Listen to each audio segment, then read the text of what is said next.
Welcome to our channel. শতকরার কিছু অঙ্ক দেখছি আমরা ক্লাস 8-এর। কী বলছে, 80 টাকার 5% সেটা কত হবে? 400 টাকা হবে, 16 টাকা হবে, 4 টাকা হবে, না 400% হবে? তো 80 টাকার 5% 80 × 5/100। তো এটাকে যদি কাটি, এখানে আমরা 5 × 20 100 পাবো। 20 দিয়ে এটাকে কাটলে 4 × 80। 80 টাকার 5% সেটা কত হয়ে যাবে? না 4 টাকা হয়ে যাবে। ঠিক আছে, তারপর অঙ্কটা কি বলছে না 2-এর 5 এর সমান কোনটি হবে? ভগ্নাংশ এখানে শতকরা দেওয়া আছে, অর্থাৎ 2-এর 5কে যদি আমরা একটা ভগ্নাংশ সংখ্যাকে শতকরা করতে চাই, তাকে আমরা সিম্পলি 100 দিয়ে গুণ করে দেবো। ঠিক আছে, 5 × 2 = 10 শূন্য, তাহলে এটা হয়ে যাবে 20 × 2 = 40%। পরের যে অঙ্কটা সেটা কি বলছে না 40-এর মধ্যে 30 কার সমতুল্য? অর্থাৎ একটা পরীক্ষা হয়েছে 40-এর মধ্যে, ঠিক আছে, কোনো একজন 30 পেয়েছে, তাহলে শতকরা কত? তার মানে এটাকে আমরা ভগ্নাংশ হয়েছে একটা, ঠিক আছে, 40-এর মধ্যে 30, তাকে 100 দিয়ে গুণ করলেই পার্সেন্টেজ পেয়ে যাবো। শূন্যর সঙ্গে শূন্য কাটলে 4 × 25 100 হয়, তাহলে 3 × 25 কত হবে? না 75% হয়ে যাবে। ঠিক আছে, অপশন আছে 75%। রমেন বাংলায় 150-এর মধ্যে 99 পেয়েছে, সে শতকরা কত পেয়েছে? 60%, 33%, 51%, না কোনোটাই নয়। তাহলে 150-এর মধ্যে কত পেয়েছে সে? না 99। তাহলে পরীক্ষা হয়েছে কত? না 150-এর মধ্যে পরীক্ষা হয়েছে, সে পেয়েছে 99। এটা ভগ্নাংশ হয়ে গেল শতকরা করার জন্য ইন্টু 100। এটা তোমরা হিসাব করবে। এই শূন্যর সঙ্গে শূন্যটা কাটতে পারি, 3 দিয়ে কাটলে 3 × 5 = 15, 3 দিয়ে কাটলে 33, 5 × 2 = 10, তাহলে হচ্ছে আমাদের 33 × 2 66%। কি বলছে না 160 টাকার 35% সমান কত হবে? তো 160 টাকার 35% মানে 160 × 35/100। ঠিক আছে, শূন্যের সঙ্গে শূন্য কাটলাম, 5 দিয়ে কাটলে 2 হবে, 5 দিয়ে কাটলে 5 × 7 = 35 হবে, 2 দিয়ে 16 কাটলে কত হবে? 8 × 2 = 16, তাহলে 27 টা কত হয়? না 56 টাকা। ঠিক আছে, পরের যে অঙ্কটা আছে বলছে যে লঘিষ্ঠ আকারে প্রকাশ করো 18 a⁴ b⁵ c² / 21 a⁷ b²। তো সংখ্যাটাকে যদি আমরা কাটি, তাহলে 3 দিয়ে কাটলে 3 × 6 = 18, 3 × 7 = 21। ঠিক আছে, সংখ্যাটা যাচ্ছে কত? না 6/7। উপরে a⁴ আছে, হরে আছে a⁴, তাহলে এটা দিয়ে কাটলে আমার a³ হয়ে যাবে, হরে a³। উপরে b⁵ আছে, হরে আছে b², তাহলে এটা আমাদের হয়ে যাবে b³। তাহলে লবে হয়ে যাবে কত? না b³ c² তো নিচে নেই, তাহলে c² এখানে বসে যাবে। ঠিক আছে, একটা অঙ্ক দিয়েছে, এখানে একটা ছবি দিয়েছে, দিয়ে বলছে যে প্রদত্ত চিত্রে x সমান কত হবে? এরকম মানে তোমরা এটা বুঝতে পারছো যে এটা 90 ডিগ্রি।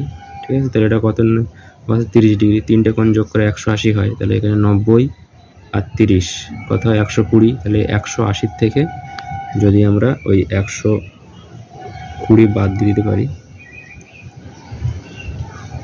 তাহলে আমাদের হয়ে যাবে কত? না 60 ডিগ্রি। অর্থাৎ এই যে এ অ্যাঙ্গেলটা x এর মানটা কত হবে? না 60 ডিগ্রি।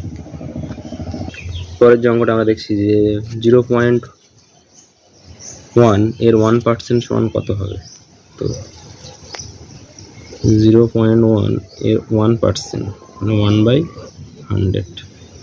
ঠিক আছে, তো এটা কত হয়ে যাবে? 0.1/100, মানে দুটোর পরে দশমিক হবে, একটার পরে আছে এখানে, তাহলে কি হবে? না 0.001। ঠিক আছে, 0.1 আছে, 10 দিয়ে ভাগ করলে একটা দশমিক এদিকে আসতো, তো দুটোর পরে হতো 100 দিয়ে ভাগ মানে দুটো দশমিক এদিকে আসবে। ঠিক আছে, পরেরটা কি বলছে না দুটি ত্রিভুজের সরলসমতার RHS সূত্রটি লেখো। RHS মানে একটা রাইট অ্যাঙ্গেল ট্রায়াঙ্গেল থাকবে, এর একটা কোণ 90 ডিগ্রি, আটটা সমকোণী ত্রিভুজ থাকবে যার একটা কোণ 90 ডিগ্রি, ঠিক আছে। তো রাইট অ্যাঙ্গেল এই একটা কোণ সমান হচ্ছে সমকোণী ত্রিভুজের এইচ থেকে হাইপোটেনাস অতিভুজ এই বাহুর সঙ্গে এই বাহু সমান হবে, ঠিক আছে। আর যে কোনো একটা সাইড সমান হবে, ঠিক আছে। তো এই বাহুর সাথে এই বাহু সমান, তাহলে একটা কোণ সমান সেটা 90 ডিগ্রি হতে হবে, আর অতিভুজের সাথে অতিভুজ সমান হতে হবে, আর এই বাহুর সাথে এই বাহু সমান হতে হবে, কিংবা এই বাহুর সাথে এই বাহু সমান হতে হবে। দুটি শরবতে একটিতে চিনি জল ও চিনির অনুপাত 7:2, তাহলে প্রথমটায় কত আছে না 7, জল আছে 7 ভাগ, চিনি আছে 2 ভাগ। অপরটিতে জল আছে কত 8 ভাগ এবং চিনি আছে ক ভাগ না 3 ভাগ। বলছে কোন শরবতটি বেশি মিষ্টি হবে, ঠিক আছে। দুটি শরবত আছে, একটা বলা আছে প্রথমটা অনুপাত কত না 7:2, অর্থাৎ 7 ভাগ জল 2 ভাগ চিনি। পরেরটায় কত আছে না 8 ভাগ জল 3 ভাগ চিনি। এখানে আমাদের হরটা সমান করতে হবে, তো এখানে হর সমান করতে গেলে এখানে 3 আছে, এখানে 2 আছে, 3 আর 2 এর লসাগু কত হয় 6 হয়, ঠিক আছে। তো এটাকে 6 করতে গেলে আমার এখানে 3 গুণ করতে হবে, এখানে 3 গুণ করতে হবে, তাহলে কত হচ্ছে না 21/6। এটাকে 6 করতে গেলে এখানে 2 গুণ, এখানে 2 গুণ, তাহলে হচ্ছে 6 আর 2 16।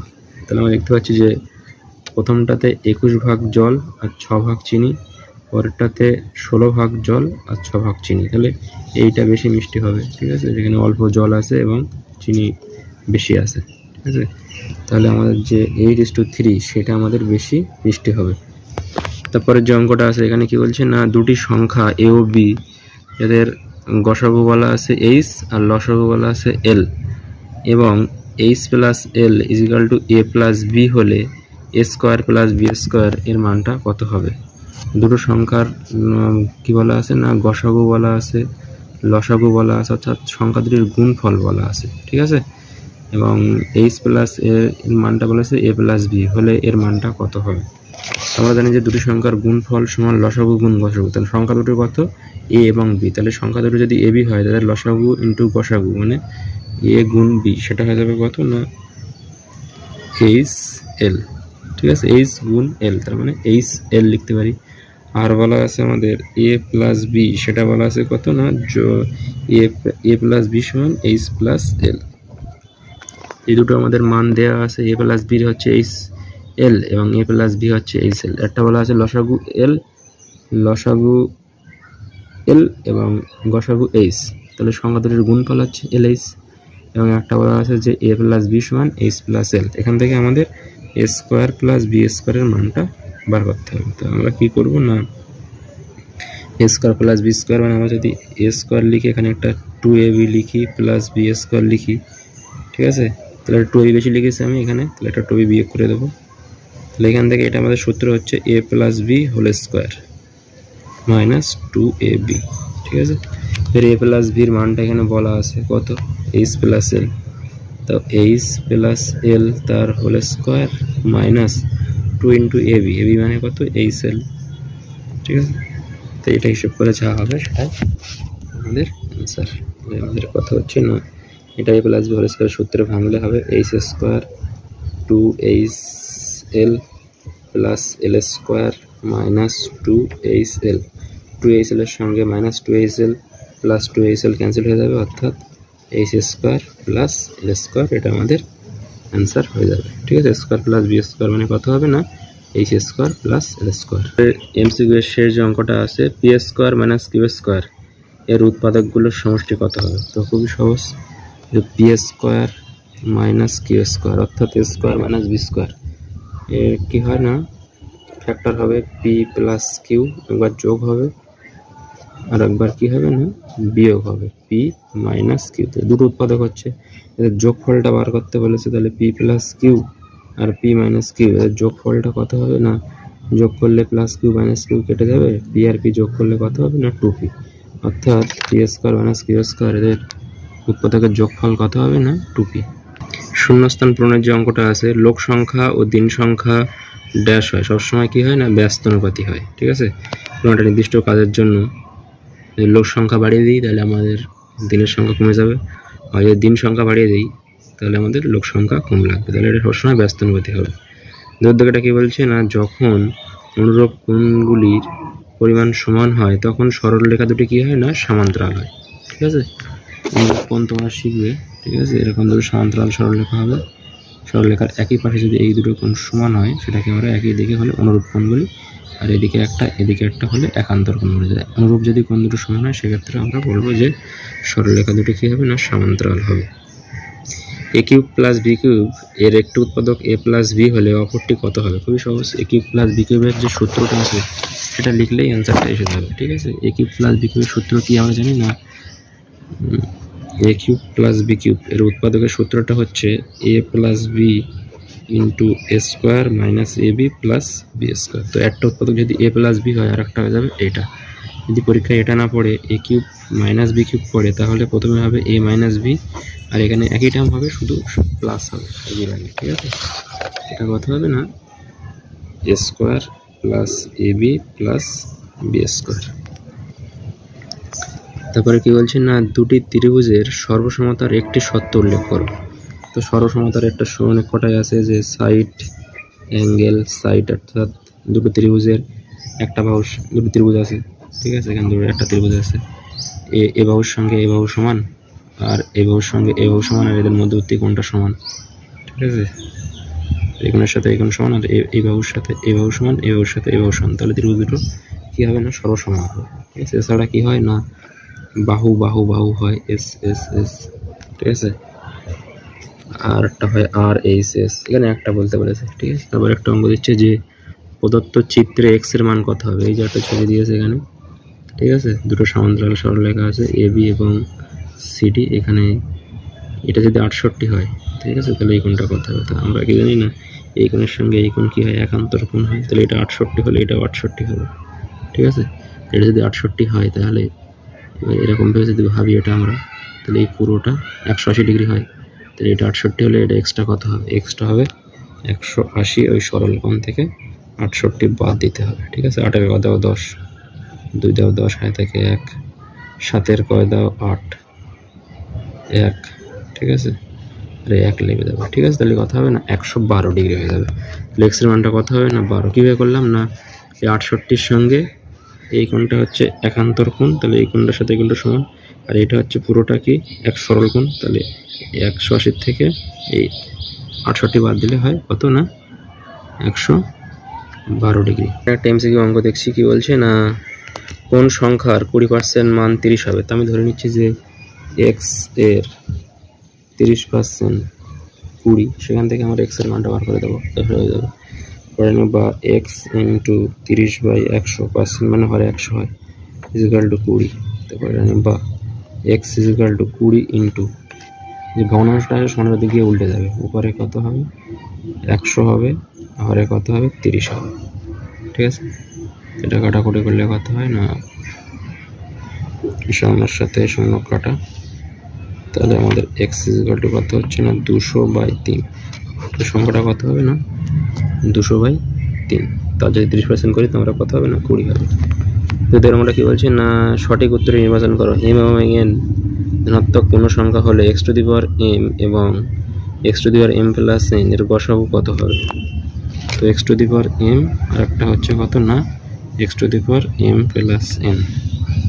তো এটাকে আমি ভাঙতে পারি X to the power M dot X to the power N. তাহলে এ একটা X to the power M আর এর মধ্যে একটা X to the power M আছে, তাহলে গসাগু হয়ে যাবে কত না এক্স টু দি পাওয়ার এমটা গসাগু হয়ে যাবে। তারপর কি বলছে না ত্রিভুজ এবিসি এবং এসিবি এর অন্তঃসমাধিখণ্ডক দ্বয় অবিন্দুতে মিলিত হয়েছে। ঠিক আছে, যদি বিওসি 105 হয় তবে বিএসির মান কত?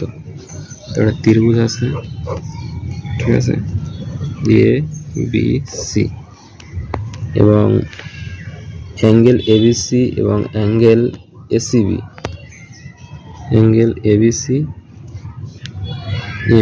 মানে এখান থেকে যাচ্ছে, আর একটা অ্যাঙ্গেল এসিবি এখান থেকে যাচ্ছে। এই দুটো কোণ এখানে যোগ করে হয়েছে, অবিন্দুতে মিলিত হয়েছে, আর সেটা হচ্ছে কত না বিওসি মানে 105 যদি হয় তাহলে বলেছে বিএসির মানটা কত হবে। এখান থেকে এখানে গিয়ে এই কোণটা কত হবে সেটা আমাকে বলতে হবে। ঠিক আছে, তো এটাকে আমরা বলতে কি বলতে পারি না এটা যেহেতু 105, ঠিক আছে, তো এখান থেকে এটা বিও, ঠিক আছে, আর এখান থেকে ওসি, ঠিক আছে, দুটো। তাহলে এই যে ত্রিভুজ আছে, ঠিক আছে, ত্রিভুজ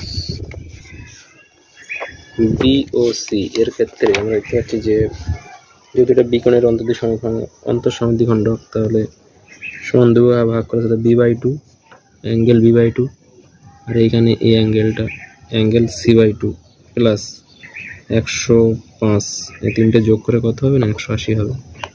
তোমরা জানো এই ত্রিভুজের তিনটে কোণ যোগ করে 180 হয়। এবারে বলেছে বি কোণের অন্তঃসমদ্বিখণ্ডক আর সি কোণের অন্তঃসমদ্বিখণ্ডক কোথায় বের করেছেন, ও পয়েন্টে সেট করেছে, ঠিক আছে। তো আমরা এখান থেকে একটা সমীকরণ কি বলতে পারবো না, angle b/2 plus angle c/2 plus 105 সমান কত হবে না 180 হবে। সেখান থেকে আমরা কি বলতে পারবো না, বা angle b/2 plus angle c/2 is equal to 180, 105টা প্লাস আসছে দেখি 105টা মাইনাস হয়ে যাবে। তারপরে বা angle b/2 plus angle c/2 is equal to 180 থেকে 105 বিয়োগ করলে আমরা 75 পাবো, ঠিক আছে। তাহলে প্রত্যেকটা যদি আমি 2 দিয়ে গুণ করে দিই, ঠিক আছে, তাহলে কী পাবো, তো এটা angle B plus angle C সমান এটা 2 দিয়ে গুণ করলে 150, ঠিক আছে। তাহলে আমাদের কী জানি যে ত্রিভুজের তিনটে কোণ যোগ করে কথা 180 হয়, এ কোণ বি কোণ সি কোণ যোগ করে 180 হবে বড় ত্রিভুজের ক্ষেত্রে, এবিসি এর ক্ষেত্রে।